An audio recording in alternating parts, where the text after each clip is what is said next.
పరిస్థితిలో ఉంది కాబట్టి ఇవాళ వివోలందరూ కూడా పోరాటం రావడానికి గల కారణం ఏంటంటే ఈ రాష్ట్ర ప్రభుత్వం తప్ప మరొకటి కాదని చెప్పేసి అర్థం చేసుకోవాల్సిన అవసరం కూడా ఉందని చెప్పేసి తెలియజేస్తా ఉన్నాం.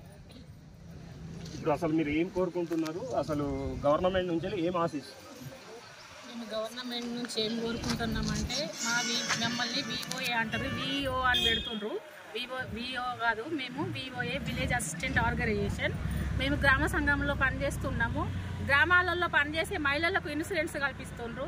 గ్రామంలో పనిచేసే వాళ్ళకి 10 లక్షల వరకు లోన్ ఇప్పిస్తున్నాం. మేము ఒక్కొక్క మెంబర్కి 1 లక్ష వరకు ఇప్పిస్తున్నాము.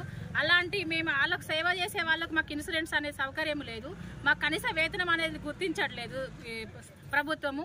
మాకు ఏదైతే మేనిఫెస్టోలో పెట్టిండ్రో దాని ప్రకారము సీతక్క కూడా చాలాసార్లు అసెంబ్లీలో కూడా మా ప్రస్తావించింది.